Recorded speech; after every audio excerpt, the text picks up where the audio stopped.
Welcome to Pass the Outlet, episode 36. I'm your host, Michael Benjamin, joined as always by my wingman, Chris Patrick.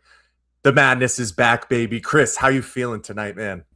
Oh man, I'm feeling great. It's like almost like a kid on Christmas Eve. I know we still got a couple nights. It's the first four, which I have opinions on that, but nevertheless, we've been hyping this up for like the past 2 months. This is the best time of year for basketball. March Madness is finally here officially. The conference tournaments were a nice little teaser. The NBA times are exciting, but man, this is pure basketball month right here, and I couldn't be more happy to be here, Mike. How are you doing, man? I'm doing great. March is the greatest month of the year, and absolutely here on Pass the Outlet, you know what we do. We break down the beautiful game of basketball. And tonight, Chris said it, it's official. The 2026 NCAA men's basketball tournament is underway. The first four kicked off this afternoon as Howard was able to edge past UMBC 86-83. And NC State is taking on Texas right now. Of course, we'll give you the updates. But you know what time it is. It's time to fill out our bracket. But if you're here with us live, watching the playback on Valley Sports Plug YouTube, or listening on podcast streaming services, we love y'all. Make sure you subscribe to the VSP YouTube channel, leave a like on this video, and click that notification bell so you can stay up to date with everything going on here at Valley Sports Plug. Chris, I'm seeing some new faces in the chat tonight. And that's, of course, because our fourth annual Phoenix Suns ticket giveaway is live right now. It's been getting some decent traction so far. If you know what's going on, we're giving away 2 tickets in Section 109, Row 11 for the Phoenix Suns versus Denver Nuggets game this upcoming Tuesday, March 24th at 8 p.m. You're also going to get a parking pass in the Jefferson Street Garage, access to the FanDuel season ticket holder lounge, and the first 5,000 fans in the stadium receive a sweet Suns Mechanic shirt sponsored by Quick Trip. So go ahead, head on over to our profile on Instagram or X at AZ_VSP to get all the details. There's some things you have to do to make sure that you are entered into the drawing, but I can't believe it. This is the 4th time we've done it, and the drawing is this upcoming Sunday afternoon, March 22nd. So you're looking at T-minus 5 days to have a chance to win tickets for an absolute can't-miss matchup. But Chris, enough of the spiel. Let's get into the madness. It's only right that we brought on a specialist for tonight's episode. It might be hard for him to stomach the Arizona Wildcats talk tonight, but there is nobody better to have join us break down this bracket. Ladies and gentlemen, please give him a round of applause. A longtime VSP contributor, first time on Pass the Outlet. It's college sports schwab, Ben Miller. Ben, how are you doing, man? I'm doing well. Thank you for having me. And you're right. This is March. We sleep in May. I'm just so excited to walk through this entire bracket with y'all, 2 of my favorite people and greatest basketball minds that I know. Oh, that's so sweet. My goodness. Really first time on Pass the Outlet? Or did I hear that right? That is right. That is My correct. Because if you've been following along, last year, we had the other Miller brother, Steven, broke down the bracket with us. I know Ben was following right along, putting some comments in the stream and, you know, letting us know his picks. And maybe some of those swayed me a little bit, Ben. I'll be realistic. But you're going to have plenty of opportunities to do that tonight. And tonight's episode, you know, we normally will do the social swish with the news around the net. We'll do the outlet point guard, but there is just way too much to break down with this bracket. So I think it's time to get right on into it. Ben, since you are our guest, I will give you the floor. Where do you want to start? Do you want to start in the East, the West, the South, or the Midwest? Where are we looking to go? I think that we need to start with the number 1 overall pick, and that would be in the East with number 1 Duke versus 16 Siena. I love it. I love it. All right, so let's get into it. Well, hold on one second. Let's give the people some background on Indianapolis. Obviously, the Final Four will be at Lucas Oil Stadium this year, with the semifinals on April 4th and the championship on April 6th. The last time the Final Four was in Indy was actually in 2021, which was a pandemic-restricted event. But before that, the Final Four was in Indianapolis in 2015, and that was a big Final Four. Kentucky with Willie Cauley-Stein, Michigan State Wisconsin and Duke took down Wisconsin, and there were a lot of familiar faces, if you guys can remember, for that Duke team. Freshman of the year, Jaleel Okafor, Phoenix Suns' own Tyus Jones, we got Golden State, some would say possible legend, Quinn Cook, a guy who didn't really make it in the NBA, Justice Winslow, but was a phenomenal freshman. And our own Grayson Allen was on that Duke team that took it all that year. And then Wisconsin, lots of familiar faces there with Sam Decker and the one-time son, Frank the Tank Kaminsky as well. But let's start it off, guys. The number 1 overall seed, the Duke Blue Devils from the ACC, the Atlantic Coast Conference tournament winner versus the Siena Saints out of the Metro Atlantic Athletic Conference in Loudonville, New York. I will open it up to the floor. Whoever wants to take it, let's get to it.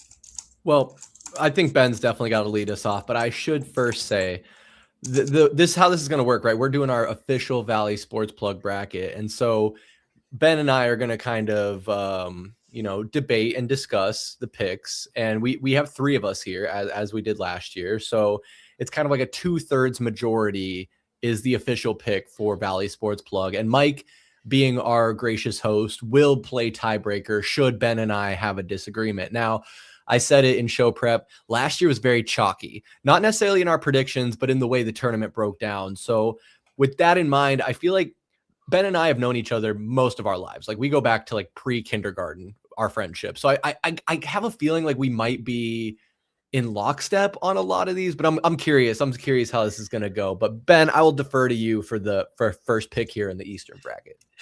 I will say 2 things. Number 1, Mike, you were talking about the 2015 Final Four, and you're forgetting, like, on that Kentucky team, who was one of the star players? Actually, who's riding the bench on that Kentucky team? Was it Devin our Booker? own Devin Booker? It was the Phoenix Suns' own Devin Booker. It was. Hey, he was 6th man. He was 6th man, wasn't he? Yeah, he was the first one 6th man is a nice way of saying riding the bench. Okay, all right. Well, and Phoenix Suns legend Tyler Ulis was also on that team, right? That's very true. That's very as true. well as NBA champion Karl Anthony Towns. What are you talking about? Is he not an NBA champion? Cat hasn't won anything yet.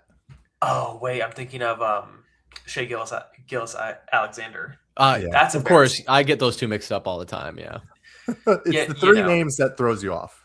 But anyway, going through our number 1 pick, first pick overall, Duke versus Siena. I mean, you have to pick Duke. Like there has been only 2 instances of a number 1 seed being dropped by a 16 seed. The first one happening in 2018 with Virginia losing to UMBC, and the second one happened to Purdue just a few years ago. So I don't think Duke is going to lose to any of these teams. I think Duke will make a very, very long run in this tournament. So lock me in, Duke. I mean, it's really easy.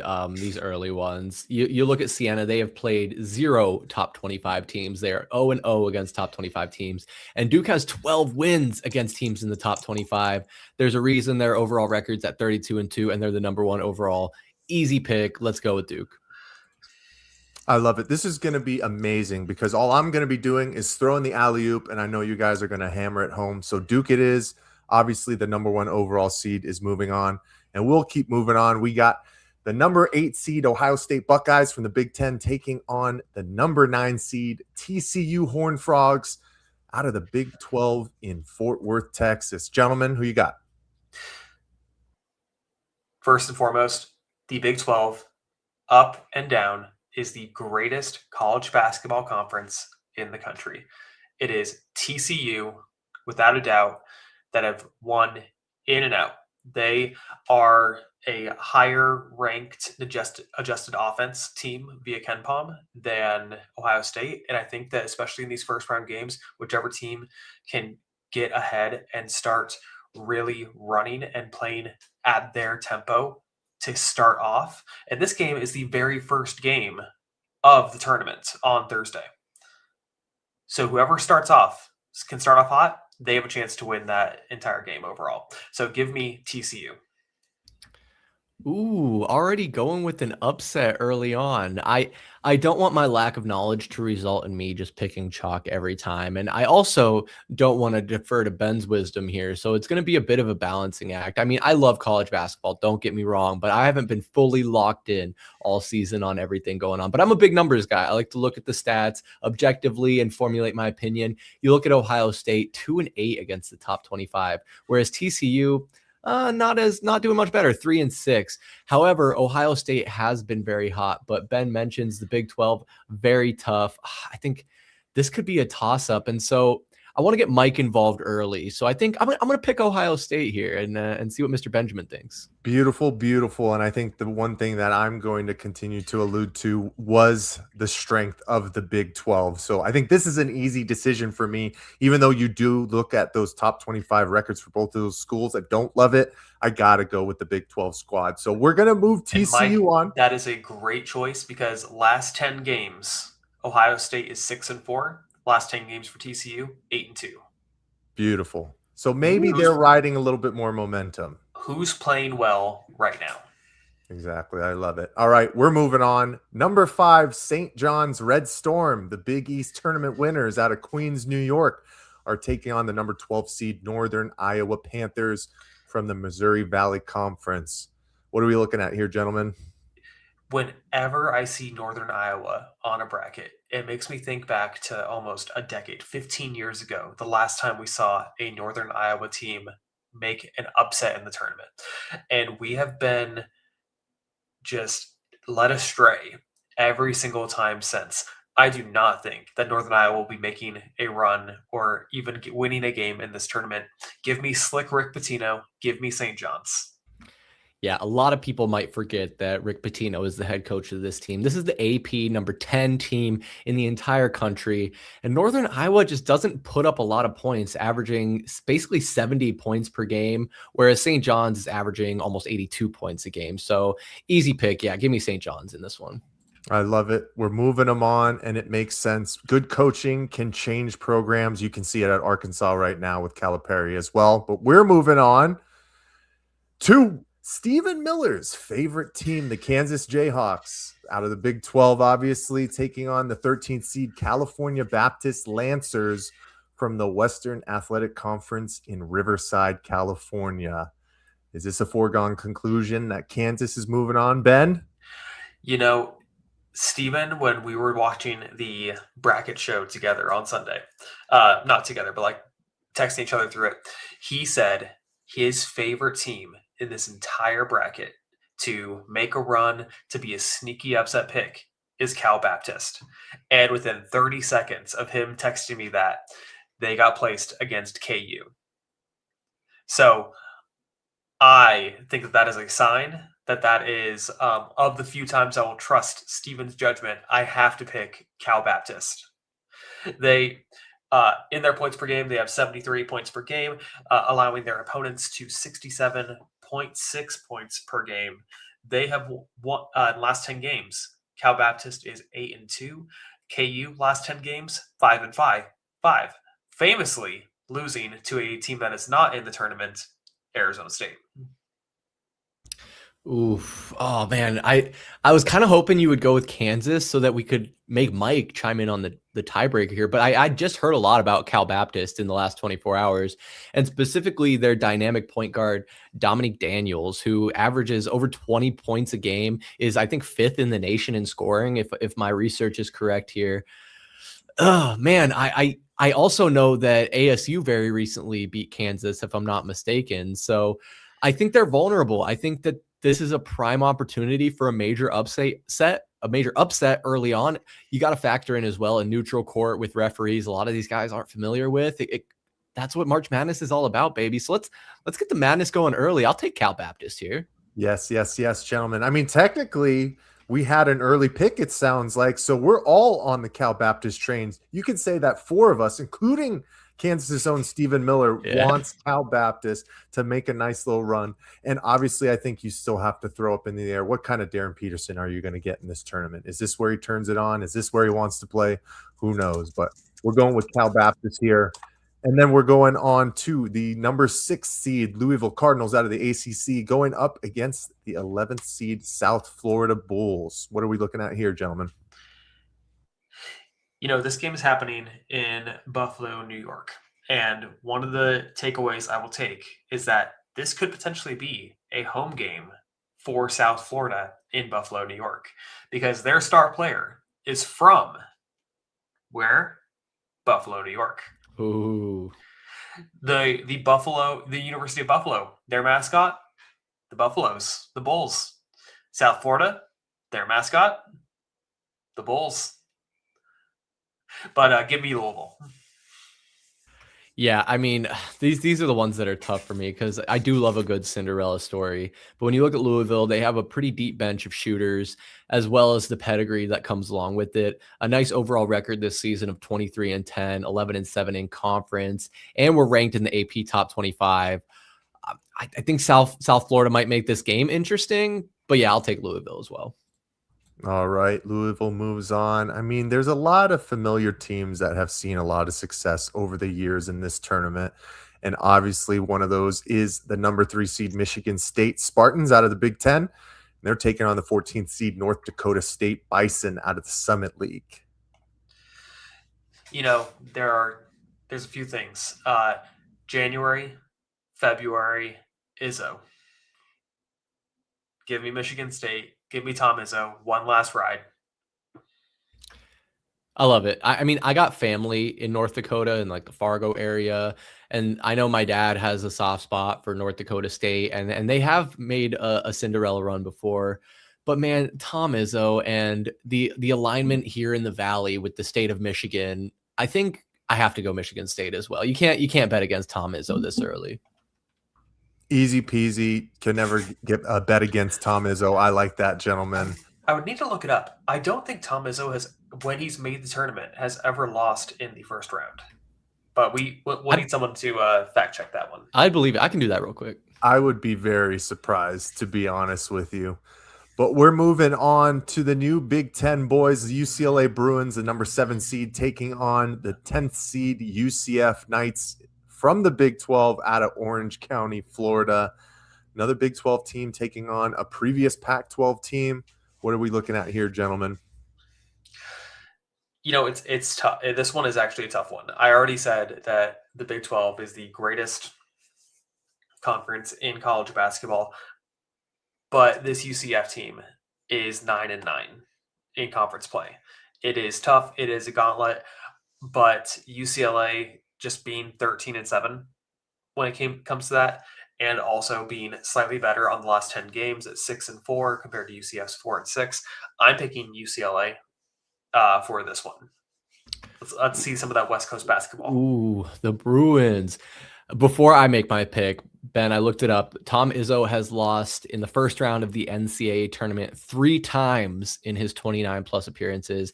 It was 2016 against Middle Tennessee, 2006 against George Mason, and 2004 against Nevada. But it's been 10 years. It's been 10 years. So this would be year 10, but I like his chances. Oh, wait, that 2016, that was the year where he was a number 2 seed that year. Mm-hmm. And there was 3 number 2 seeds that all lost to 15 seeds. I think it was, was it Duke, Michigan State, and Arizona all lost to 2 seeds?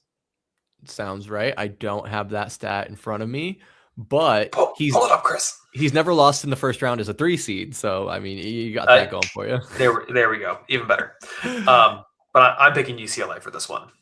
If this game's happening in San Diego, where's this game happening? On TBS? I have no idea. That's a good question. The 7-10s are where I feel like you start getting kind of interesting. Both of these teams have played top 25 and have a kind of similar record, not super favorable. UCF scores a lot of points. I think we ought to rope in Mike again on this one. I'm going to take UCF here. All right, we got a split difference. And Ben, this matchup is actually taking place March 20th at 4:25 at the Xfinity Mobile Arena in Philadelphia. East Coast. So we got and as much as I would like to go with another Big 12 team here. I think I have to go with UCLA. They've showed a little bit more promise this year. And I know there has been a lot of controversy this year with head coach Mick Cronin, but UCLA has been playing some decent ball. UCF is just kind of up in the air right now. So I am going to go with UCLA. So they're going to move on. Chris, I promise I will side with you at some point tonight, but just not right now. And we're going to the last matchup here in the east side of the bracket. It's the number 2 UConn Huskies out of the Big East versus 15 Furman Paladins. Paladins? What is it? Paladins. Okay. Out of the Southern Conference from Greensville, South Carolina. Is this an easy choice here, gentlemen? I mean, guys, the 2-time national champion, back-to-back national champion, Dan Hurley, coaching the UConn Huskies. Give me Alex Caravan. Give me this team. UConn, lock it in. Yeah, easy pick. We're picking UConn. We're moving on.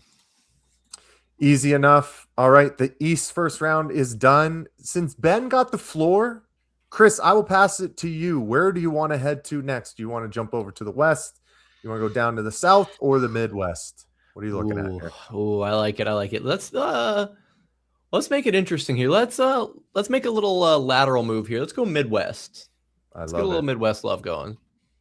All right. Of course. So in the Midwest, the first matchup is number 1 Michigan Wolverines out of the Big Ten. And obviously this is the first TBD that has been figured out to this point, as Howard beat UMBC tonight. So we're looking at Michigan versus Howard. Gentlemen, you have the floor. Michigan was the number 1 overall seed going into the conference tournaments. They laid a goose egg against Purdue, and that makes them the most dangerous team on this entire bracket.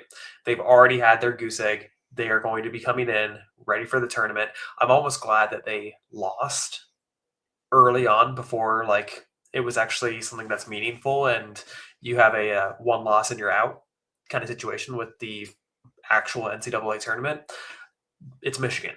It's hands down Michigan. Yeah, I watched the Michigan Duke game a few weeks back, and they're playing good ball. And I mean, I texted you guys.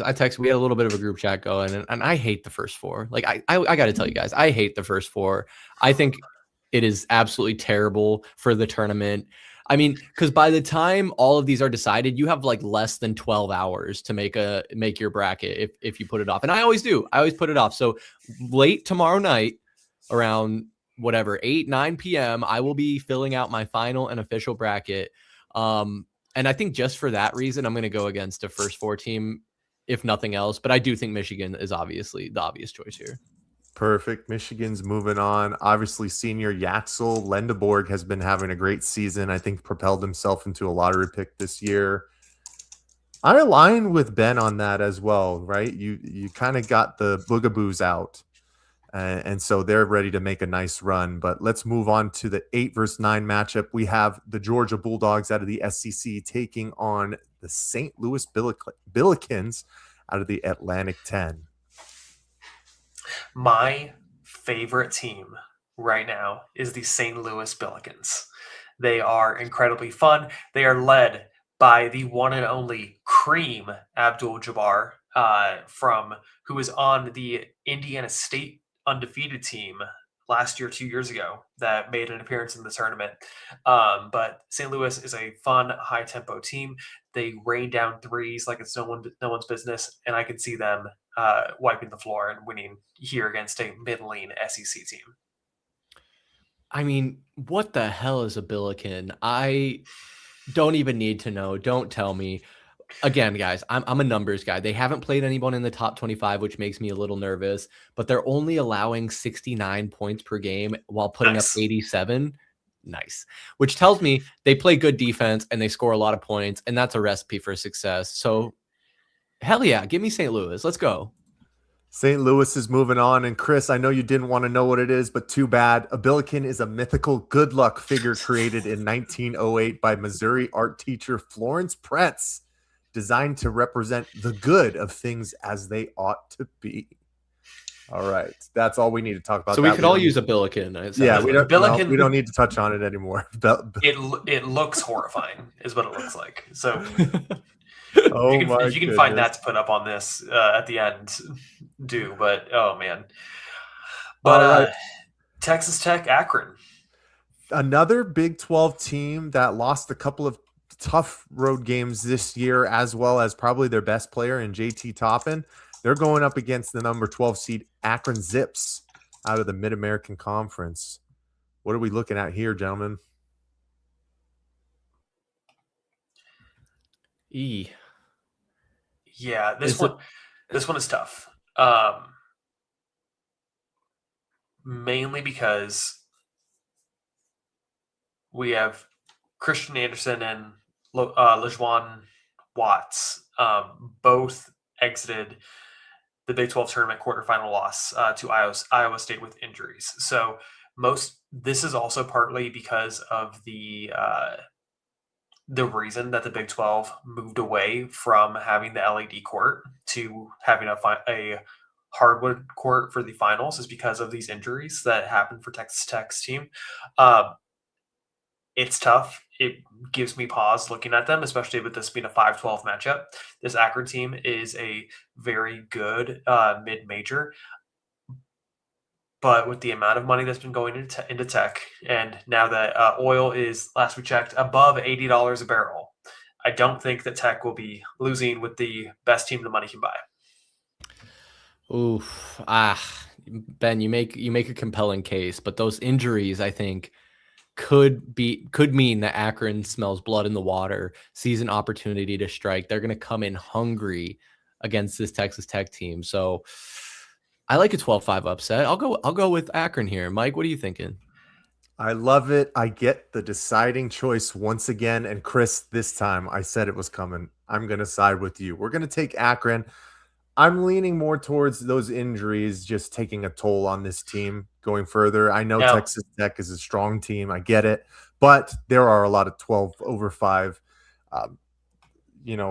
wins in this tournament year after year. So we got to get one. So Mike, both players are expected to play in the first round. Well, are you sure? We're still going Akron. Listen, I'm not sure. The New York Times is. They might have better sources than us, Chris, but that's all right. I'm siding with you. Akron it is. And we're moving on to the 4 versus 13 matchup. The Alabama Crimson Tide out of the SEC taking on the Hofstra Pride out of the Colonial Athletic in Hempstead, New York.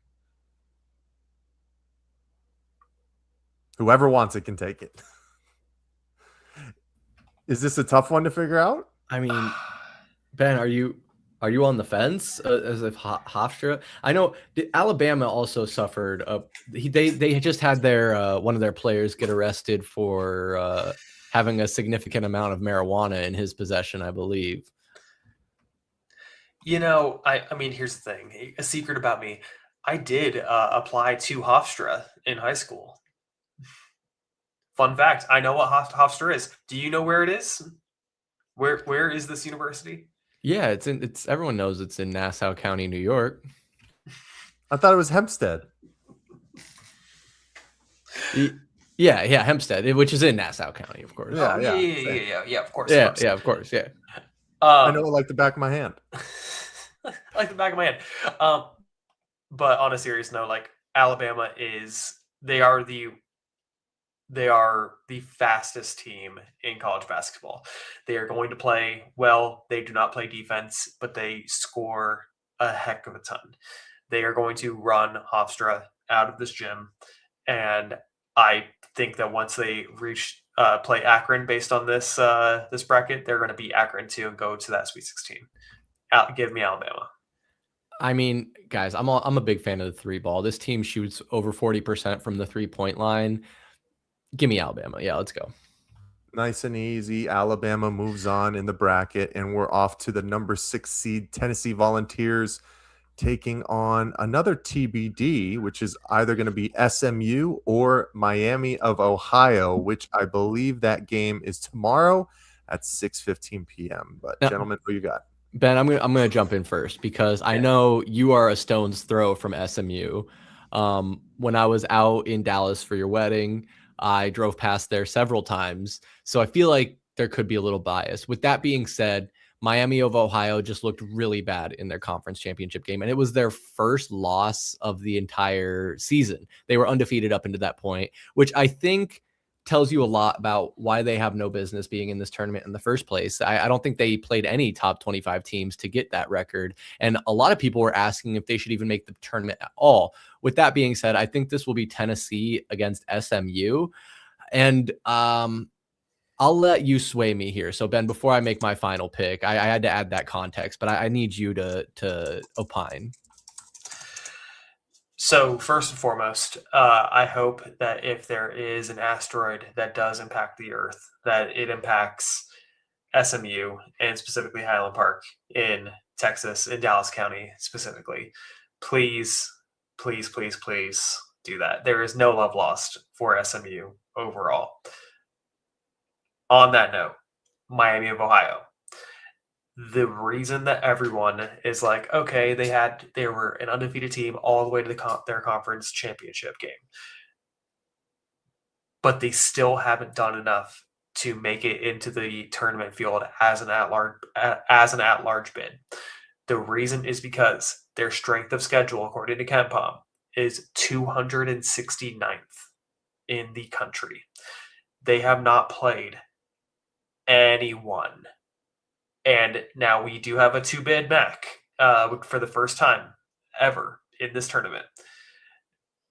So I think that they need to prove themselves against SMU to even show that we would even want to consider them playing against a Tennessee team that has a strength of schedule of, where was I? just had them, of 5. 269th strength of schedule versus 5th. I think I'm taking Tennessee. Yeah, I feel like we've debated this one a little longer than we probably should. I do worry about Tennessee's struggles at the free throw line. They rank 288th in free throw percentage, which in a close game can be a major factor. However, I don't believe that no matter who they get, it'll be a close game. So let's take Tennessee here and keep it pushing. Beautiful. Tennessee it is. And we're off to the 3 versus 14 Virginia Cavaliers out of the ACC taking on the Wright State Raiders out of the Horizon League and Fairborn, Ohio. What do we got? UVA next. Yeah, I don't have much to say about this one. Wright State hasn't played anyone in the top 25. Virginia's kind of struggled against the top 25, but that's not always the strongest indicator. So I think, Virginia might have some struggles later on, but here in the first round, I think it's an easy pick. Let's go Virginia. Yep, easy pick to move on. And then we're off to the 7th seed Kentucky Wildcats, all out of the SEC versus the number 10 Santa Clara Broncos West Coast Conference, the alma mater of one Steve Nash. What do you got here, gentlemen? I think Steve Nash is going to be sad watching his alma mater lose to Kentucky because my daughter has picked Kentucky Fried Chicken to be the national champion of this year's March Madness. So I need to ride with Margot's choice and pick Kentucky. If I'm reading this correctly, this is the first time Santa Clara has been in the dance since 1996, which might have been around the time Steve Nash was there. This one I think is pretty easy. I don't know. This could be an upset. Do I make Mike break the tie? No, I don't think so. I think we'll just go with Kentucky here and keep it moving. Yeah, just keep it simple because I definitely would have went with Kentucky as well. Obviously, ASU's own, unfortunately, Jaden Quennington's. I think he's been playing pretty solid right now. If you're looking at mock drafts for next year, gentlemen, they're putting him at 16 to the San Antonio Spurs. That would just be kind of scary. Another big man to go along with Wemby, but we're still focused on the bracket and we're going to the last matchup in the Midwest. It's number 2 Iowa State Cyclones out of the Big 12 going up against 15 Tennessee State Tigers from Nashville and the Ohio Valley Conference. I feel like this one might be easy as well, but I'll give you the floor. Iowa State is the scariest team I have seen in the Big 12. They will run you up. They beat ASU by like 50 points every time they played. Give me Iowa State. Yeah, Iowa State is going to be a force to be reckoned with. And honestly, they gave Arizona a run for their money. Some would say they probably should have won that game. I think they're going to make a deep run here. Give me Iowa State for sure. Beautiful. And that finishes out the first round in the Midwest. Ben, I'll pass it back over to you. What do you want to do here? We go south or we go west? Let's go south because I want to avoid talking about the West as long as possible. Keep it off as long as possible. I had a feeling that we would save that one for last. I did too, but he is our guest. We got to give him the option. But we're starting with the number one Florida Gators out of the SEC, of course, up against another TBD, which will either be Lehigh or Prairie View. What do you got here, gentlemen? First off, give me Lehigh to win that first 4 game. But Florida is steamrolling. They are steamrolling every single opponent that they play right now. They are a very scary team in March. Give me Florida, the defending national champions. Yeah, I just got one thing to say. Give me Florida. Let's go. The first 4, I'm not going to pick any first 4 teams. I'm just going to let that be known now. That's the sound of Lehigh or Prairie View A&M's cheeks being clapped by Florida. Darn it! I didn't get a choice in this, gentlemen. No, I mean this Florida team is prepped for a deep run this year. Thomas Hall has just been a stellar this year. I think he's averaging over 17 points. This is an easy decision. So we're moving on. 8 Clemson out of the ACC going up against 9 Iowa Hawkeyes from the Big Ten. I kind of like this matchup. What do you guys think? If you are an 8 seed in this tournament, I hate you. I hate you. I think you're going to lose. I think you should lose. Give me Iowa. Ooh. For no other reason than that the ACC, I think, is vastly overrated. They are very, very high at the top with Duke, but aside from that, you have a bunch of middling power conference teams. Yeah, I know. I hear you, but Iowa has struggled against good teams, going 1-8 against teams ranked in the top 25. And they are really, I don't want to call them a one-trick pony, but they're very dependent on how well their senior point guard, Bennett Stritz, plays. I think they're only going to go as far as he'll take them. I think this will be a very close game, but let's give it to Clemson and see what Michael Benjamin thinks. Oh, man. I mean, this one, I'm looking at conferences again. The ACC might be the worst. Corn-fed boys. They might be the worst power conference this year specifically, which is crazy that Duke got the number 1 overall seed, but that's a different conversation. But, Chris, you took Clemson, right? If I'm not mistaken? Yep. All right. I mean, they spread the ball out. They got 4 different guys who average over 9 points, led by RJ Godfrey at 11.9. Chris, I got to stick with you once again. We're going to go Clemson no matter what. Iowa, I'm just kind of going off of what's happened in the past as well. I mean, how much tournament success does Iowa have? Same time, you could say that about Clemson, but I think this is a toss-up game. Just to even out the odds, I've gone with Ben twice. I'm gonna even it up. I'll go with Chris twice, so we're gonna go with Clemson here. Listen, I can't force you to be right. We're gonna find out. We'll see. We're gonna find out soon enough. But the next matchup we have is number 5 Vanderbilt Commodores out of the SEC against number 12 McNeese Cowboys, which technically is McNeese State University in Lake Charles, Louisiana, out of the Southland Conference. I feel like we've heard McNeese's name multiple times over the past couple of years. But gentlemen, what are you seeing in this matchup? I think that McNeese, as the first school to have a team manager get an NIL deal, needs to leave the building. They need to stop being a article. They need to not have any. They need to just go off into the sunset. McNeese is going to lose against a Vandy team that is sneaky, very, very good. A Vandy team that beat Florida in the SEC tournament. A Vandy team that played Florida very, very closely previously, the previous time that they played. This Vandy team is on a roll. This Vandy team is going to take just do business against McNeese. And I'm sorry, Margot, for that you picked McNeese, aka Mickey Mouse, and it's going to be Vandy. Yeah, I think I share a lot of those same sentiments with you, Ben. I know people love the feel good story, and social media ate up the McNeese team manager story. And he's back again this year. I think it's a little corny. They did beat Clemson last year though in an upset in the first round, but they lost to a tough Boilermakers team, similar color scheme as Vanderbilt. So if nothing else, give me Vandy to win this one. Perfect. Easy decision. Vanderbilt moves on, and we're moving on to the 4 versus 13 matchup. Nebraska Cornhuskers out of the Big Ten taking on the Troy Trojans out of the Sun Belt Conference in Alabama.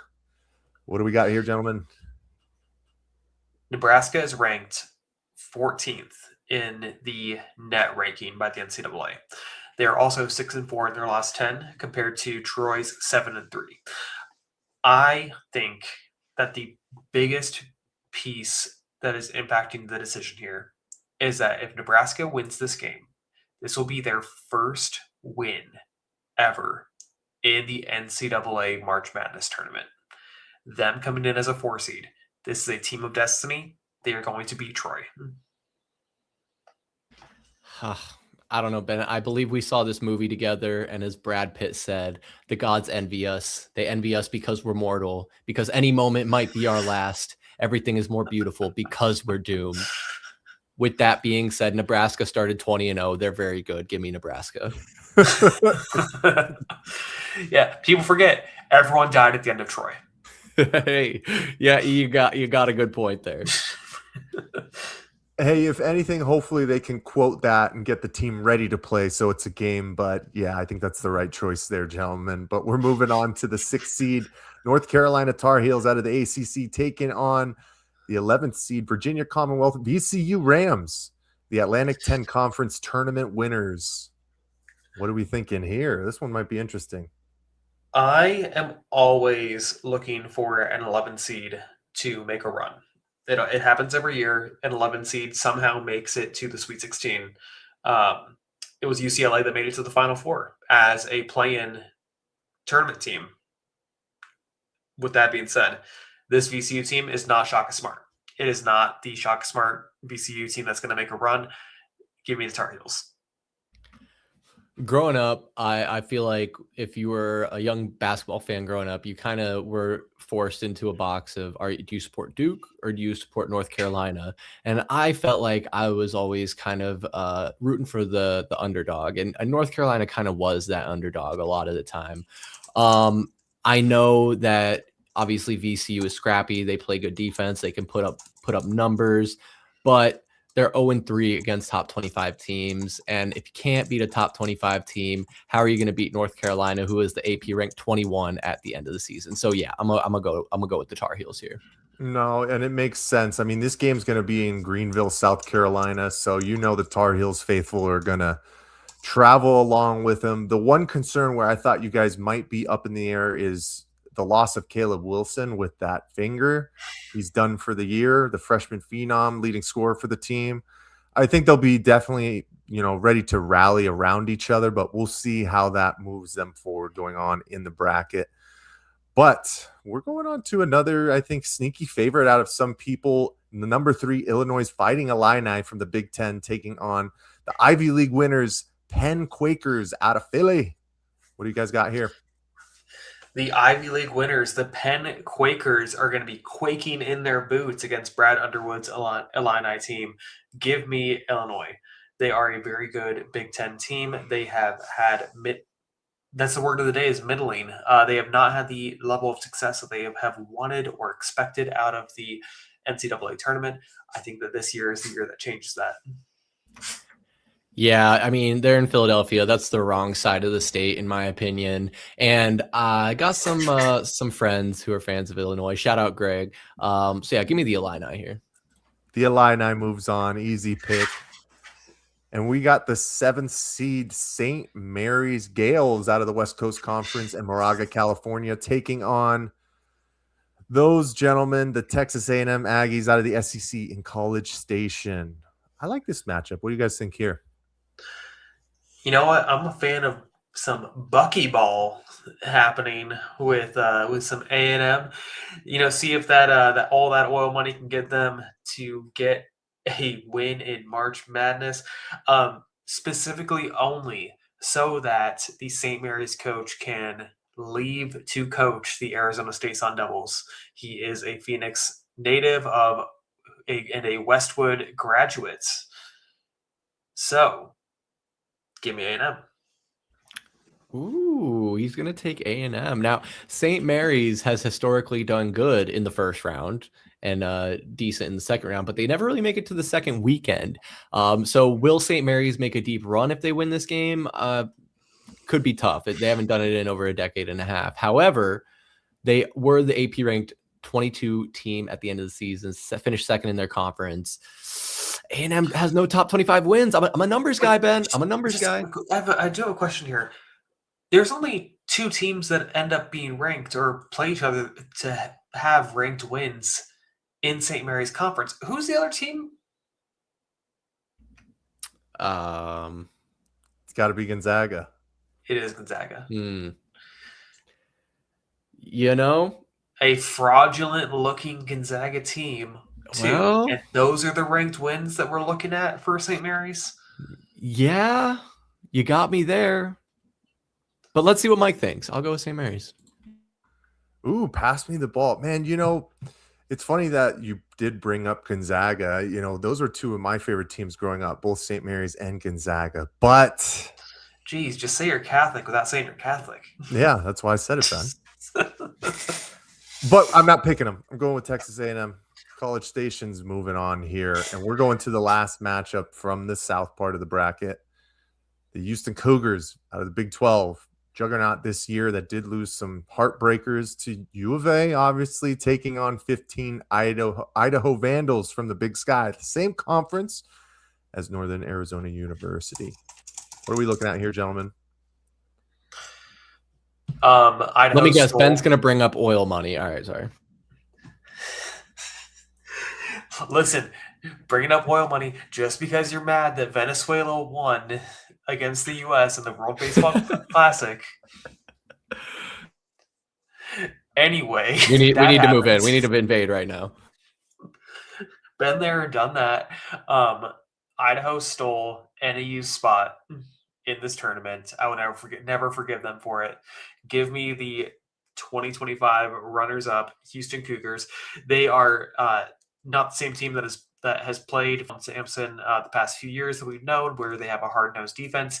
They do move the ball around very well. They are still a very high-energy team, but just not as defensive-minded as previous teams. So I think that they will still get it done against Idaho. To be seen if they make a run in the tournament like last year. Yeah, not a lot to be said about this first round, but important note on Houston is all 5 of their losses came against teams in the top 25. So that's pretty tough. They're going to beat Idaho here. Yeah, let's go Houston. Nice and easy. Houston it is, and it's time. We're heading to the West. All right, Ben, here it is, that first matchup, the Big 12 outright. Can we say the line, Ben? Say the line, Ben. Wildcats. Say the line. You're going to take it on camera. Long Island Sharks. From here, what is it? I see Purdue Queens. I think I'm going to pick Purdue in that one. What do you think, Chris? You want to wait till the very end? You want to go for the bottom? You want to start at the bottom and work our way up? We're starting at the bottom. Started from the bottom. Now we're here. Hey, if that's how you want it, if that's okay with our host, I'd be all right with it. I know the setup was to start at the bottom. That's what the top. That's what we've been doing. But I know it's a pain point for you, Ben. No, that's all right. We'll save it for the dead last. So let's start at the bottom of the West. Number 2, Purdue Boilermakers, the Big Ten tourney winners, taking on 15 Queens University Royals out of the ASUN Conference in Charlotte, North Carolina. I think Ben said Purdue, if I'm not mistaken. So, Chris, who are you going with? Yeah, Purdue had a deep run, making it to the Elite 8 last year. And Queens University, give me Purdue here. And the Millers do have a long history of Purdue grads, so give me Purdue. Nice. I love that. All right. Interesting. Fun fact. Might be prepped for a deep run here, but we're going to the 7th seed Miami Hurricanes out of the ACC, taking on number 10 Missouri Tigers out of the SEC. Some blue bloods. Well, not technically for basketball, but, power conference teams. What are we looking at here, gentlemen? The ACC is fraudulent overall. Second, this game is happening in St. Louis. St. Louis famously is in Missouri. Give me Mizzou. You're taking Mizzou. I mean, Miami has 6 quad 1 wins and 0 bad losses on the season. I think they're gonna make it out of this first round, and they have some. They got that. It's in St. Louis. It's in Missouri. Hey, that's fine. That's fine. Okay. Neutral court. Give me Miami. Give me Miami. Mike, break the tie here. Oh man, yeah, this is a tough one. With it being in Missouri's backyard, you'd have to really lean towards Missouri, right? Wrong. So. We're going with Miami on this one. Cowards. Miami moves on, and we're moving on to another West Coast Conference team in Gonzaga. The Bulldogs, the West Coast Conference tournament winners, taking on 14th seed Kennesaw State Owls out of the Conference USA in Georgia.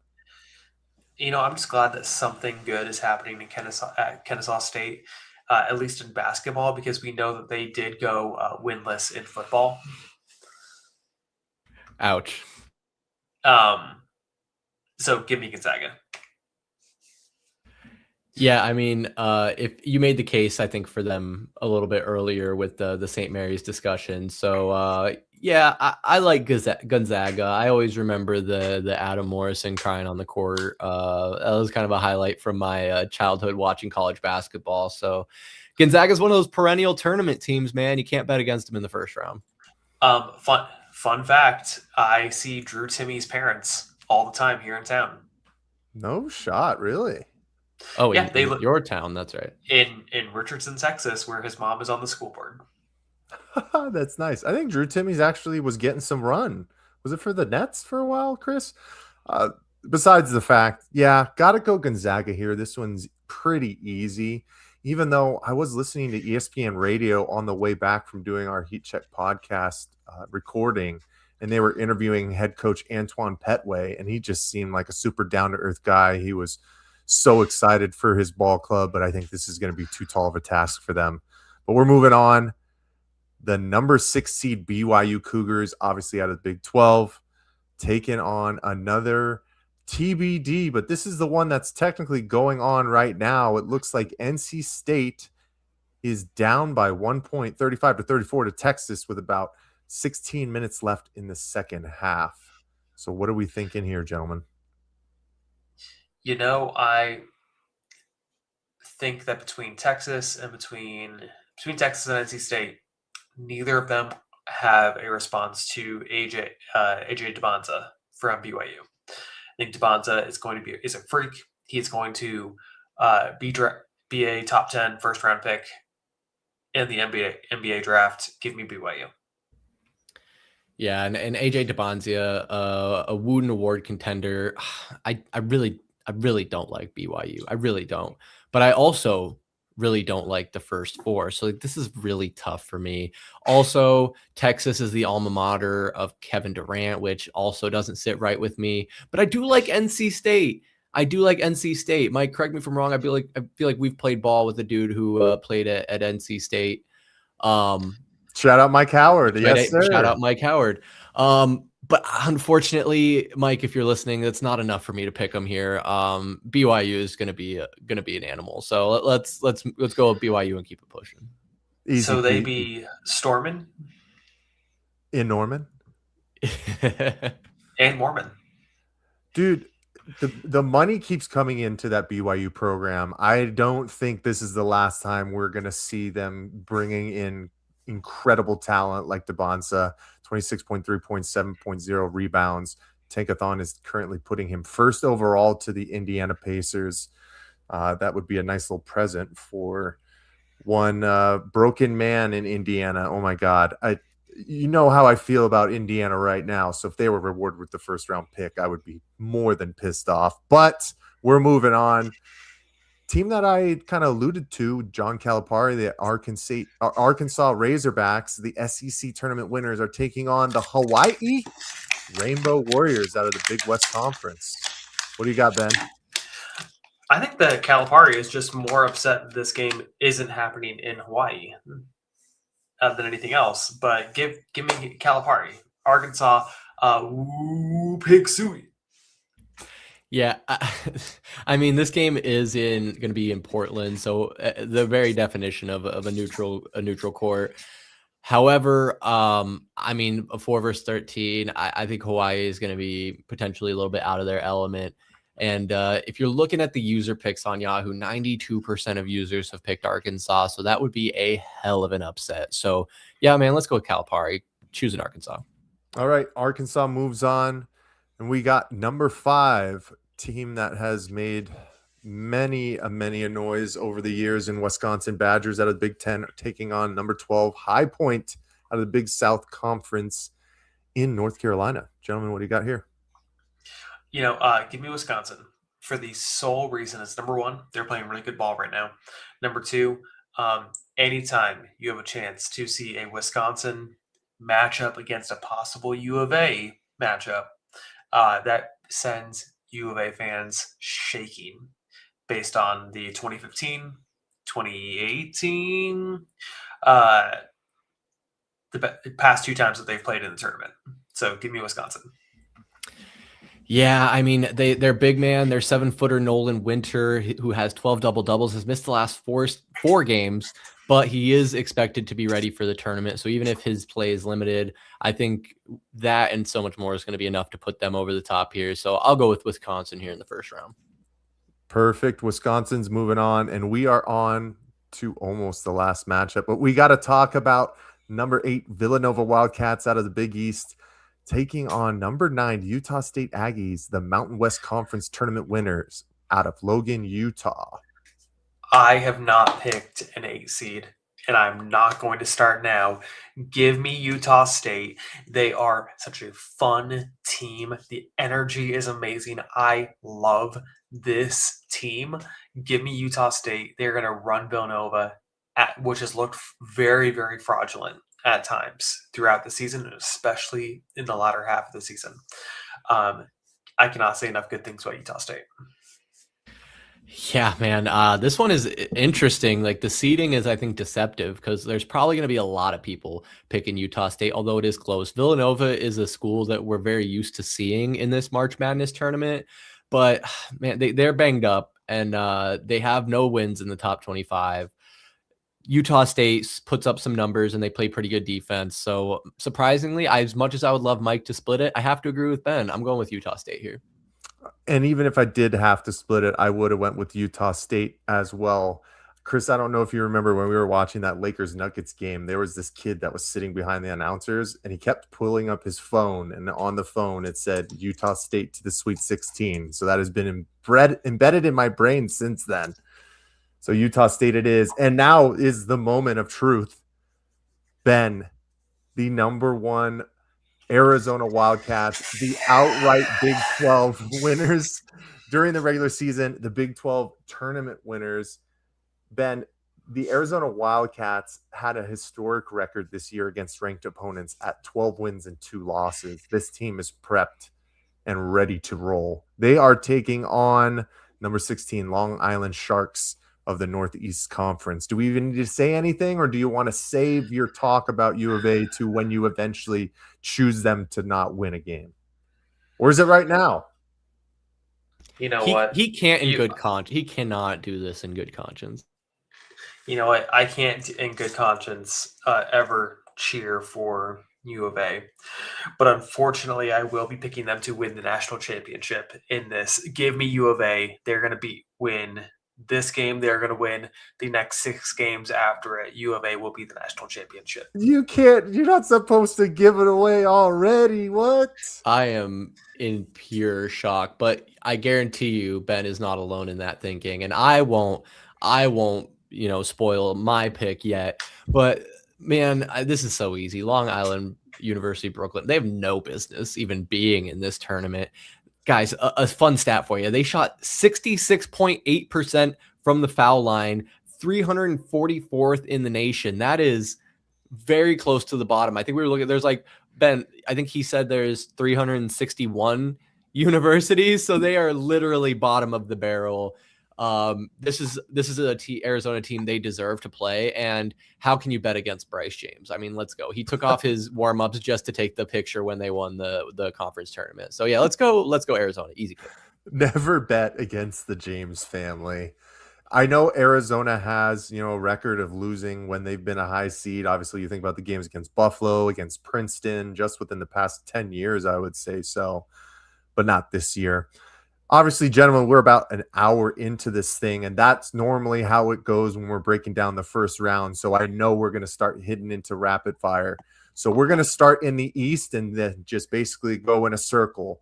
So we're starting with the first matchup of the round of 32 with Duke versus TCU. Who you guys got?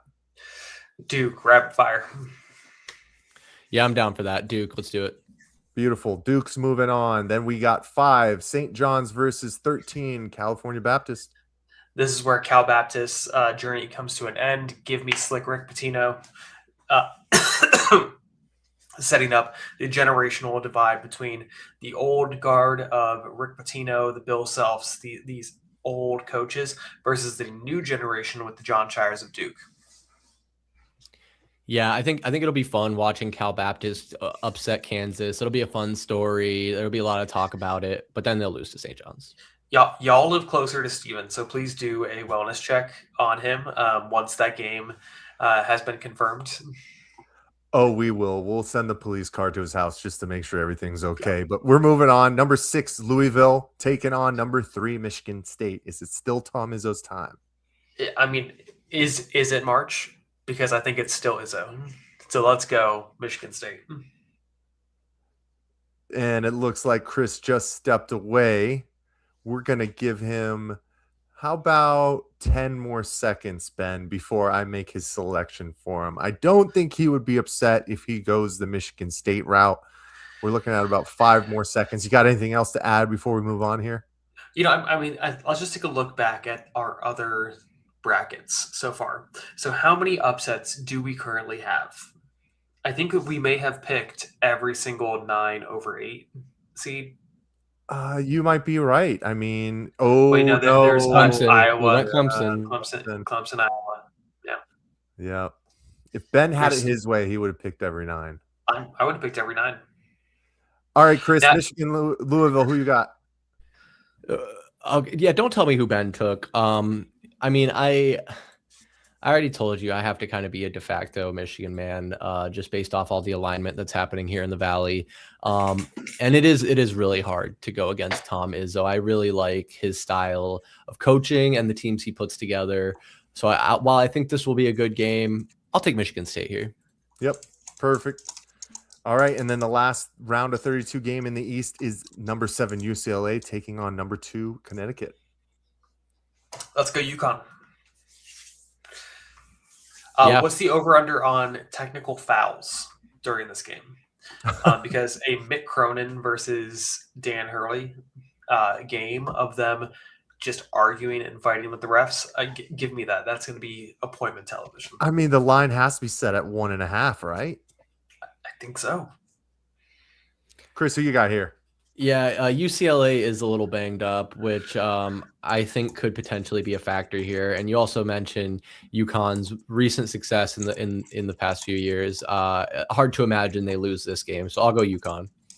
Perfect. All right, we're moving down to the South. Number 1 Florida versus number 8 Clemson. Who do we got here, gentlemen?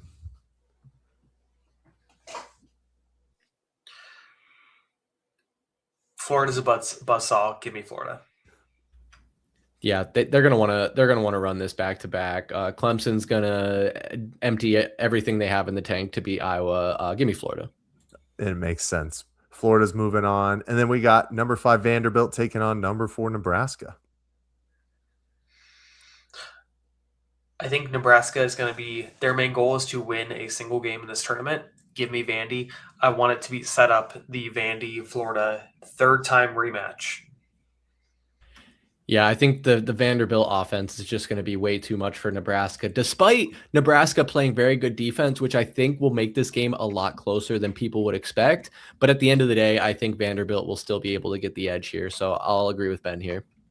All right, Vandy is on to the Sweet 16, and we keep moving. Number 6, North Carolina, taking on the Fighting Illini, Illinois. I think we're gonna have to go with chalk here. I think we've done some crazy stuff so far. I think we need to just trust with the Illini to get it done here and make it punch their ticket to the Sweet 16.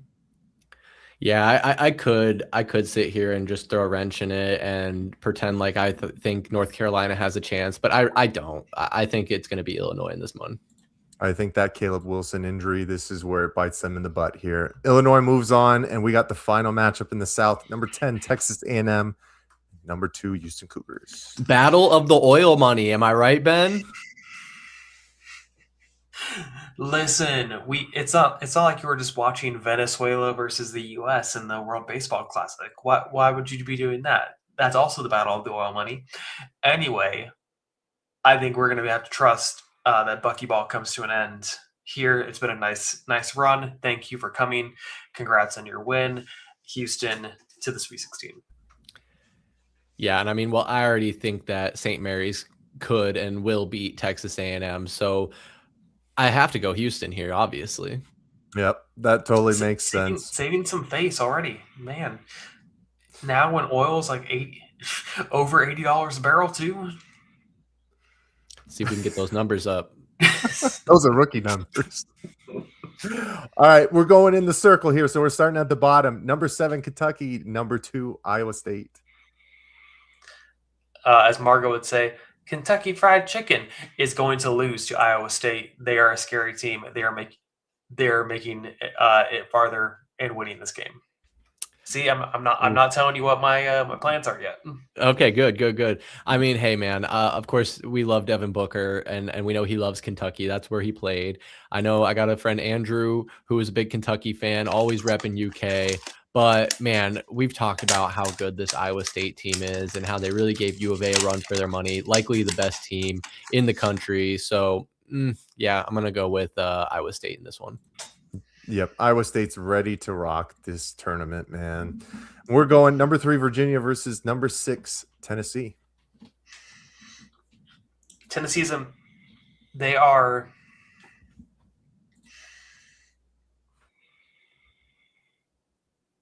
5-5 on the road right now. I don't think that Tennessee has it in them to beat a Virginia team in the second round. Give me Virginia. Yeah, I think a lot of people's perception is that Virginia is going to survive the first weekend, win a few games here, and Tennessee is going to have a lot of time to volunteer on their hands and maybe hand out some waters outside the Elite Eight. I'm going with Virginia. There he is. You got to love it. And we're moving on. Number 4, Alabama taking on number 12, Akron. I said it before. I'm going to say it again. Alabama's going to run circles around Akron. Akron may be the Zips, but Alabama will be zipping around them. Yeah, man. Akron is going to be riding high after their upset in round 1, but I think they might be overconfident, and Alabama is just a really good team. So I'll agree with Ben here. I knew this was going to happen. I knew I was going to agree with Ben a lot, but it's hard not to. Because great minds think alike, and we're moving to the last matchup in the Midwest, round of 32. Number 1, Michigan. Number 9, St. Louis. I wasn't going to correct you when you said that, like, I need to be a Michigan man. But if anyone who's a Michigan State fan was hearing you, they would have been screaming at their computer, at their screen. Because when you say Michigan man, you're referring to the University of Michigan that will win this game. Well, okay, fair enough. However, if you look at the context of it being related to the Suns, they have a mixed bag of Michigan and Michigan State alumni on their staff. So that's more. I apologize to any on Michigan their fans. Staff, in their ownership group. Potato. I don't know, man. I think St. Louis could be like that darling story. Again, they play pretty good defense. The numbers are real similar, aside from the fact that Michigan has played much more competitive opponents. It would be really hard for me to go against Michigan here. But for the sake of getting Mike involved, I'm going to pick St. Louis so we can hear what he thinks. I mean, and that was the wrong thing to do. Chris, you know that I applied to the University of Michigan. You know that I was accepted to the University of Michigan. You know that I didn't go there because it was going to cost $50,000 a year to go there. That's the only reason why I didn't go there. But I'm going to pick Michigan right now. Number 1 seed is moving on. That's the Midwest bracket round of 32. We're almost there, gentlemen, to the end of round 32. In the West, we got number 2 Purdue versus number 7 Miami, Florida. Purdue, I think, has the luckiest draw of this entire tournament. They have their smoothest run to the Elite Eight and the teams that they have to play and potentially have to play. Give me Purdue against Miami. Oof, I know Miami fans were very disappointed in their college football team, although they had a really good run. So I wonder if any of their famous fans will be in attendance during the course of this tournament. I think that could add some extra motivation for these young men. However, it could also lead as a distraction. So I'm going to go with Purdue. Perfect. Purdue it is, and we're off. Number 3 Gonzaga versus number 6 BYU.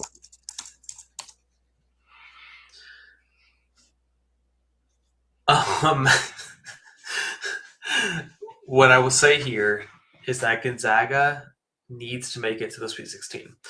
They, from 2015 to 2024, made 9 straight Sweet 16s, which tied the all-time record for the number of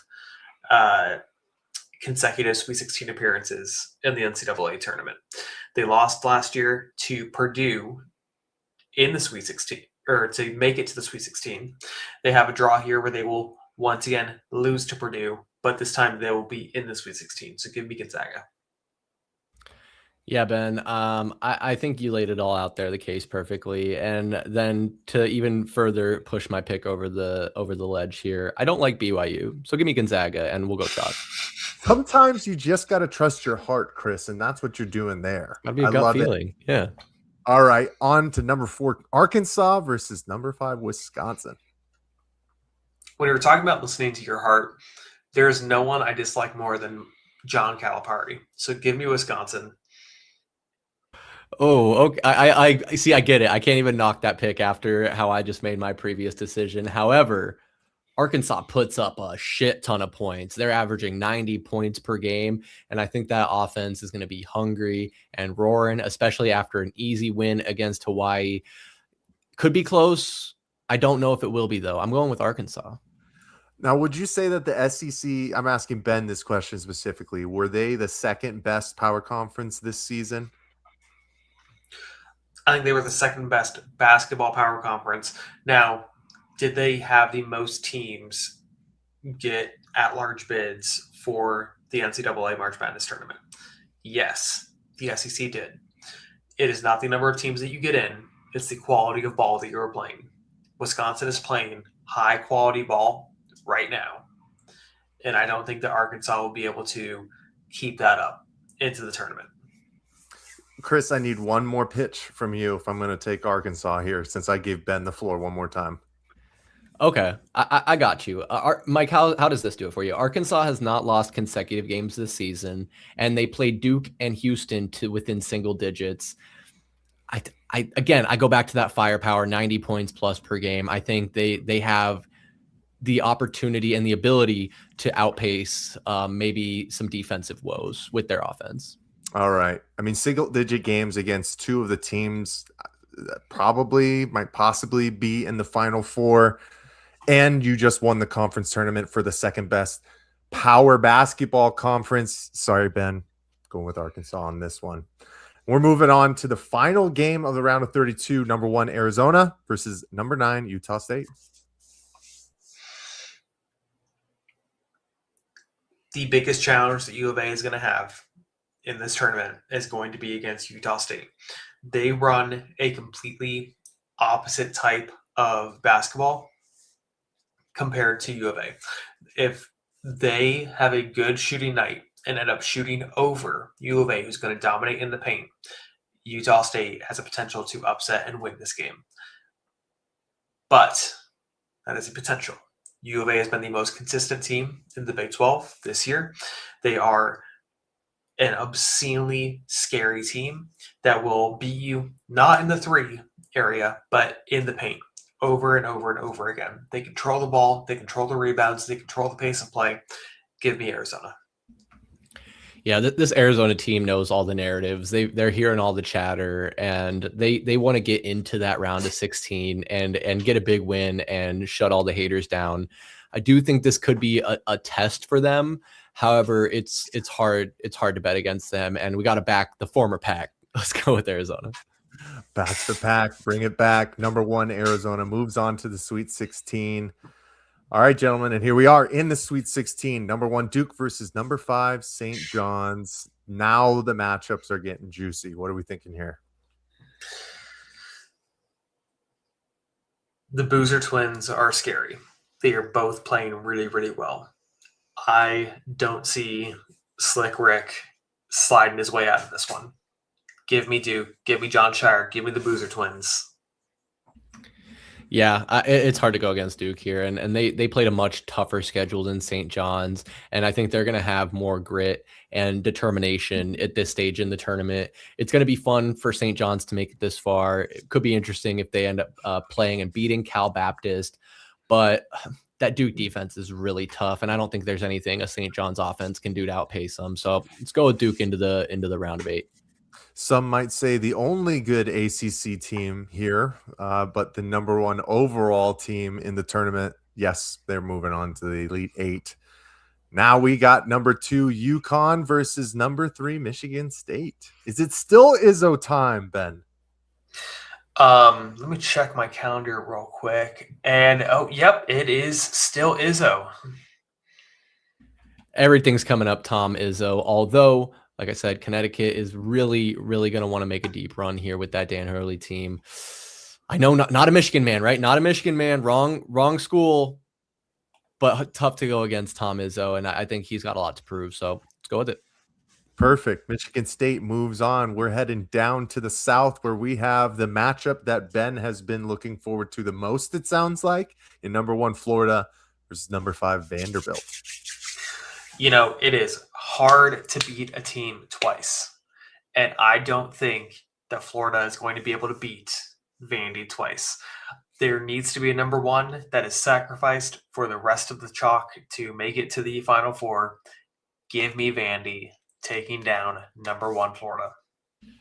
Oof, this one is kind of tough. Florida has a very, very talented starting 5, but I think their depth is a major concern. And this point in the tournament, I don't know how deep you have to go, but it's a lot of games in a short period of time. Mike, I'm going to make you be the tiebreaker here. I'll go with Florida. And I am appreciative that you're making me go here because, yes, it has been pretty chalk. And especially last year, was it the first time in a long time that all number 1 seeds made it? So. It's not happening this year, guys. It just isn't happening. I don't think Florida is the same team, even though they are the previous champions. I'm going with Vanderbilt. So here's the first number 1 off the list. And we're moving on to number 2, Houston versus number 3, Illinois.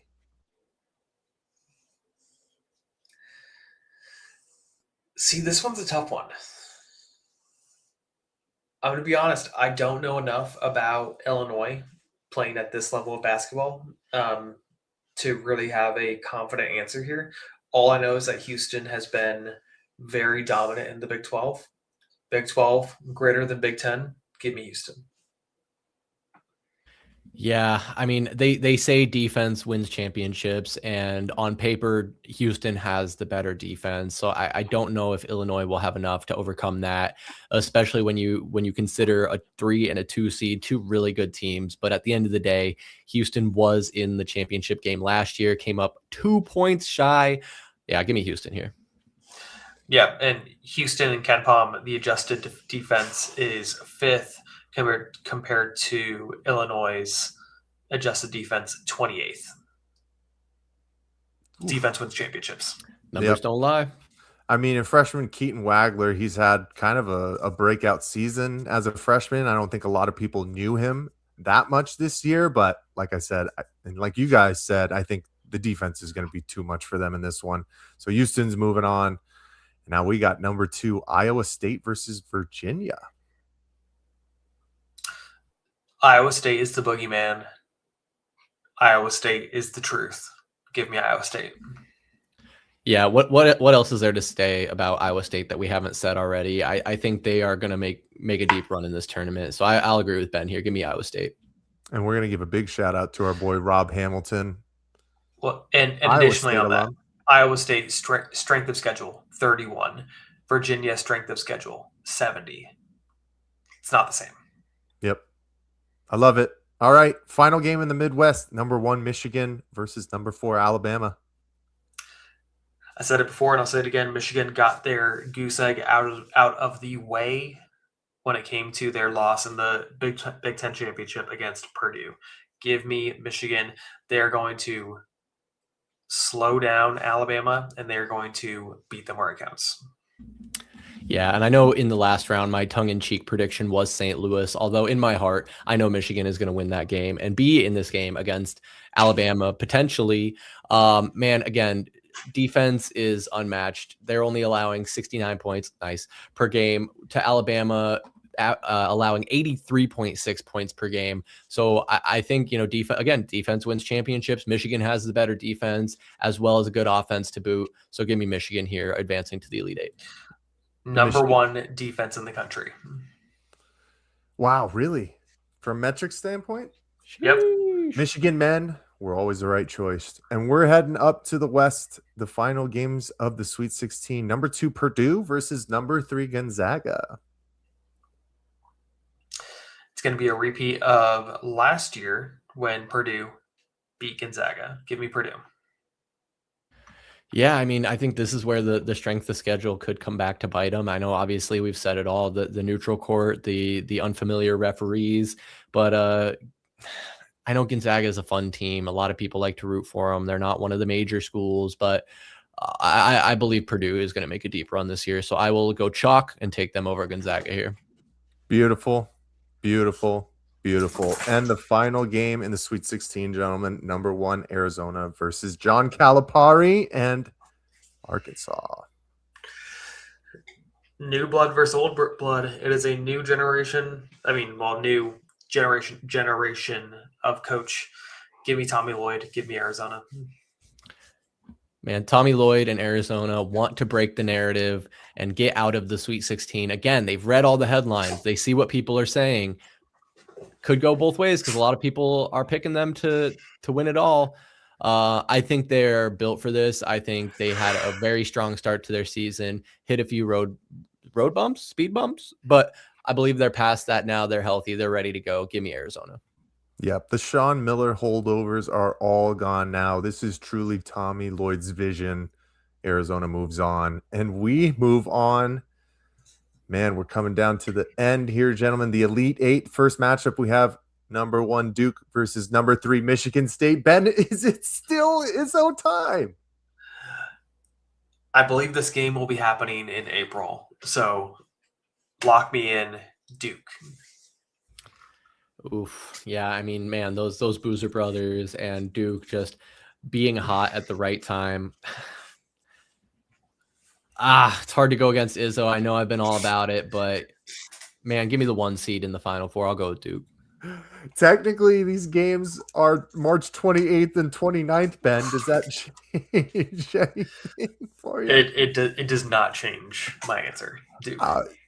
Cameron Boozer, guys, is just an absolute freak. You know, the way that I talk about Koa Pete, and I'm not sure about his transition to the NBA game, I think completely different for Cameron Boozer, and his numbers show it: 24.5 points, 11.1 rebounds, just an absolute stud, 6'9", 250. And his brother ain't half bad either. So Duke is moving on to the Final Four. And in the South, we have playing more opportunity now that Caleb Foster is injured for Duke, Yes, too, sir. and also coming more into his own right. So I think that Duke is an even scarier team than expected. Perfect. Makes sense. Makes sense. Here in the South, last game, Number 2 Houston versus number 5 Vanderbilt. This is where Vandy's Cinderella story comes to an end. The nerds will need to go back to their penthouses in Nashville because it is time for that oil. That oil money is going to be coming through with Houston. Oh, Ben. Somebody call Paul Wall. I wanna disagree with you so bad, but I just don't know if I can. That Houston defense is just gonna shut them down. And despite Vanderbilt's impressive offense, I don't think it'll be enough to overcome. So we'll go chalk here. I'll agree with you. Houston is winning this one. I love it. The Big 12 continues to represent, and they have another chance to do so in the Midwest with number 1 Michigan versus number 2 Iowa State. Gentlemen. We've already gotten rid of one number 1 seed, and it is time to get rid of a second. Give me Iowa State. If there is one team that is going to challenge Michigan in this Midwest region, it is going to be Iowa State. They are a cyclone. They will be blowing the big house down. Wow. I mean, I want to believe that Iowa State will win this. I want to agree with you, Ben, but that Michigan defense is a force to be reckoned with. They are Michigan men on a mission. And because I want to see if Mike will go against his boys there, I will pick Michigan to win this one. This is so hard. And the age-old saying, defense wins championships. And Ben, you literally were the one that said they have the number 1 metric and the best defense in the country. But here's what I'll say. Number 1 defense in the country, based on KenPom, is Michigan. Number 4 is Iowa State. But in addition to that, looking at adjusted tempo, 71 for Michigan. They are number 22 in adjusted tempo. Iowa State is 225, meaning that they slow that game down. They are not only a top 5 defense, but they are also a slow, methodical team. They are going to dominate this game. They're going to slow it down to their level and be just as strong as Michigan on the defensive side. Give me Iowa State. Now, Mike, because I have to give my chance to give you my pitch, Michigan lost their backup point guard, LJ Kaysen, to an ACL tear in February, which means their starter is going to have a bit more of a heavy workload.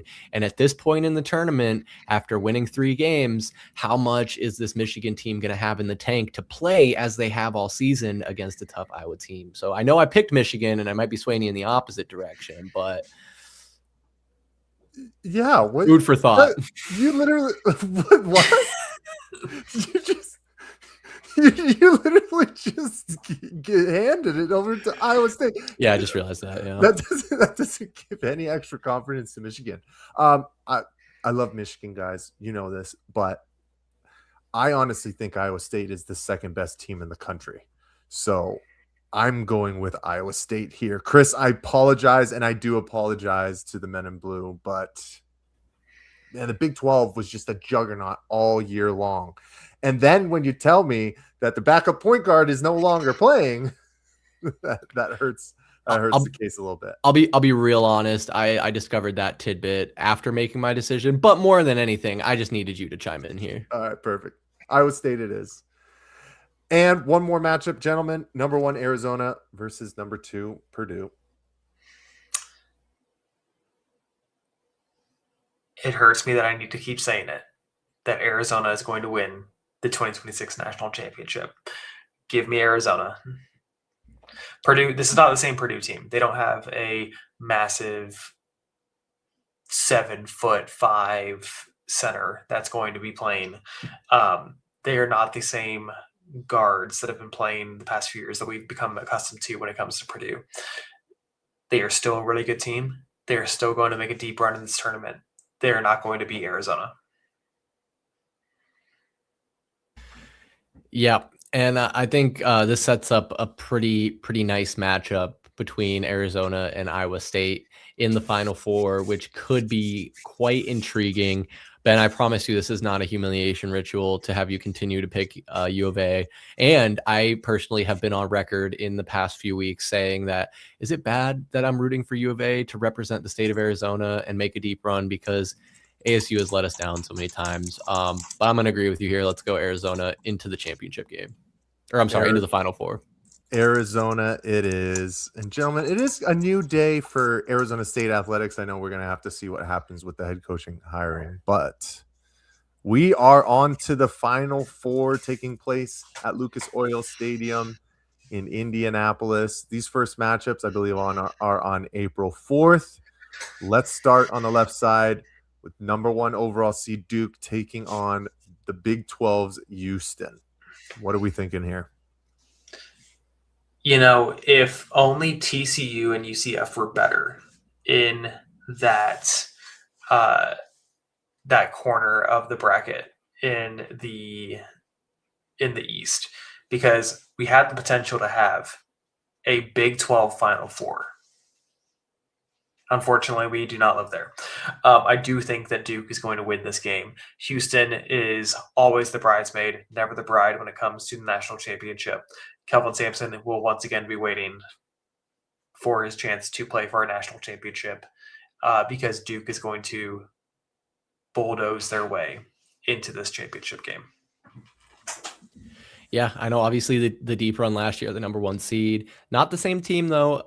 Both teams very, very equivalent in defensive stature, allowing 62.5 points per game, pretty much both of them. But I do think Duke has the edge offensively, and for that reason alone, I'm going to take Duke here. I think the Boozer brothers are just too much, gentlemen. And it's funny that you do bring up Kelvin Sampson. Yeah, he's going to be crying again, Ben. It is what it is. This Duke team is incredible. And I think it's not an easy route, but they're going to be well prepared to make this run that we're picking them to go on. And the final four matchup we have here is the clash of the Big 12 would this be the 4th time? Right? This would be the fourth time that they play this year. Yeah. They played twice in the regular season. They played in the conference championship. They will play in the Final Four. Does that factor in here? You know, if anyone can do it, it's Iowa State. I just don't think that they're going to do it. I don't think that they're going to do it.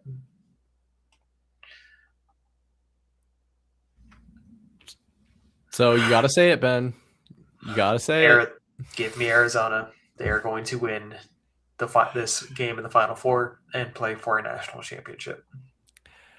Yeah, I mean, they've beat Iowa State 3 times, guys. I think give me Arizona in the championship game. Yeah, even though it will be a good game, it'll be an absolute dogfight.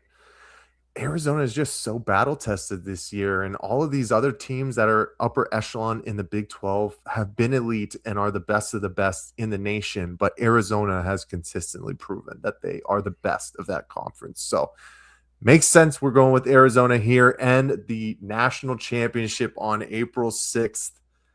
Number 1 Duke versus number 1 Arizona. Gentlemen, give me your spiel. Who do you got one more time? Arizona and Duke have the same record when it comes to play throughout the season. They're both 32-2. It is truly a coin flip. Both these teams are elite. They have been a cut above the rest. I think that the top 5 teams, the Arizona, Dukes, Houston's, Florida's, and Michigan's, it's been almost interchangeable this entire season about like who's number 1, who's in top 5. I think this year, this U of A team is something special. They have been playing a type of basketball that is consistent. They have been playing a type of basketball that is much more reminiscent of 90s, late 2000s, very physical, very fun and enjoyable basketball against the boards. I think that they are going to win based on these fundamentals, and that they will be the next national champion. I think you lay out the case perfectly, Ben, and the numbers are very close. And I think Arizona might have a little bit of an edge offensively. Both teams played decent defense, although Duke might be a little bit better defensively. We mentioned the NBA names, the familiar names with the Boozer brothers and Cameron Boozer. But Ben, you're forgetting one very, very crucial point, and that is that there is a curse on Arizona as a state. And it's just something that I don't think any team is able to overcome for over 2 decades now. I think a lot of people nationally are also going to pick Duke if this were the matchup. Now, I don't necessarily follow the crowd, but that curse is strong, and U of A does have a long history of letdown. So I'm gonna pick Duke. I'm gonna go against the state that I love, although it's not the school that I love in our state. But I would pick Duke here to win. I respect your bravery there. It's so weird. You've been watching Arizona teams lose since 9/11. It's crazy. Mm-hmm. Mm-hmm. And I've never forgotten. And it's in the air still. Gentlemen, I appreciate the opportunity to break this tie here. And if anybody's watching this back, you can call us homers if you want, but the gentleman underneath me, Chris, is literally wearing an Arizona State sweatshirt, and Ben is wearing an Arizona State hat. So I know with a passion that these gentlemen do not like this Wildcats team. But what they have been talking about this entire time is that they see the writing on the wall and they respect what they have done this year. And it's all within the numbers. The outright Big 12 championship champions for the regular season, the Big 12 tournament winner, 12-2 against top 25 teams. A lot of those teams were top 15 at the times when they played them. Now, Chris, you talk about the curse, and Ben, it's funny that you talk about it hasn't been since 2001. The last time that the University of Arizona Wildcats were in a national championship was 2001 versus the Duke Blue Devils. The curse ends this year. This team is so battle tested, even though, it's always hard to kind of pick chalk. They have proven themselves against the best of the best in and out. And the story has literally written itself. And while we have been in turmoil with most of our other teams here in the Valley, this team has time and time again proven their merit. So with this year, the 2026 national champion, we're going with the Arizona Wildcats. Now, for some, we probably hate to say it, but we do like to be realists to a certain extent here, right? We try to take a look at the matchups to the best of our ability, see how things could break down, and at the end of the day, try our best to go through this bracket. And it's been a hell of a time doing it. But what about final score? You guys got anything for a final score here? I think it's going to be a close game. And I think that it's going to end up being a 79-75 score. Okay, that's not far off from what I predicted, although my outcome was a little different. I had a little bit higher. I had 84-81, 3-point difference. I agree. I think it'll be a close game. Okay, perfect. And I was going to say 5-point game. I was going to say 83-78. So, Chris, you had 3. Ben, you had 4. I had 5. Let's go with 4. How about we go? Who had the high end again? Chris, what did you have? 84? 84, yeah. I had 83. Ben, what did you have? 79. For the 79-75. We'll go. How about we go 82-78? So it's 4 points right there. Boom. I like it. 82-78. Yeah, I like it. All right, gentlemen, the bracket is done. We will see how it goes. Right now, I believe this game is coming to a very, very quick end here. There's 106 left in the second half. Texas is winning 64-62 against NC State. The tournament rolls on tomorrow. First game is Lehigh versus Prairie View. Then you got in the nighttime SMU, Ben's favorite, versus Miami of Ohio. Gentlemen, that was Pass the Outlet, episode 36. What a hell of a time it always is to break down the bracket. Ben, I am so appreciative of you making the time all the way over there in Texas. Now with the time change, I know it's getting late for you.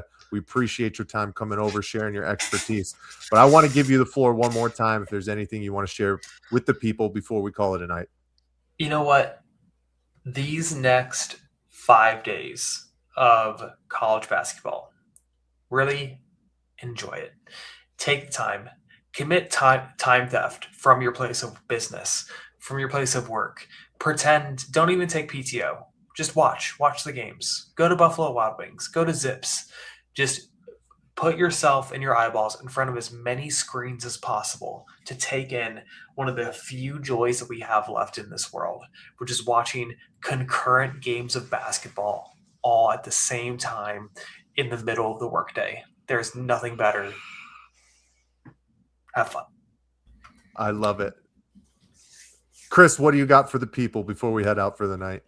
I could not agree more with Ben. Honestly, I remember reading an article many years ago about how this week, starting on Thursday, is the least productive of any time in corporate America. And best believe I'm going to have my phone, maybe a laptop, a TV in the office when I'm working from home on Thursday and Friday. I'm going to be watching these games all day. Also going to be talking with you and VSP Tallman to put a little cheddar on these games, throw together a few parlays, because I'm a betting man, and there's no better time to bet on sports than March Madness. So have fun, be responsible, and man, Ben, thank you so much for coming on, and Mike, it's always a pleasure. Absolutely. Some would say this is the best week of the year, and I absolutely agree. I hope everybody enjoys the games coming up over the next few days. And if you want to enter our bracket challenge, the link is in the description below. See if you can match up with the rest of our friends and contributors here at VSP. As always, make sure you're following us on all socials at AZ_VSP. We appreciate you guys for sticking with us all the way here. Welcome to all of our new subscribers. If you haven't joined that Phoenix Suns ticket giveaway yet, what are you doing? Come on, free tickets to a huge matchup. Get in it right now. But until next time, I'm Michael Benjamin. That's Chris Patrick. That's Ben Miller. We appreciate all you guys. Have a good night. Go Suns. And let's go dancing.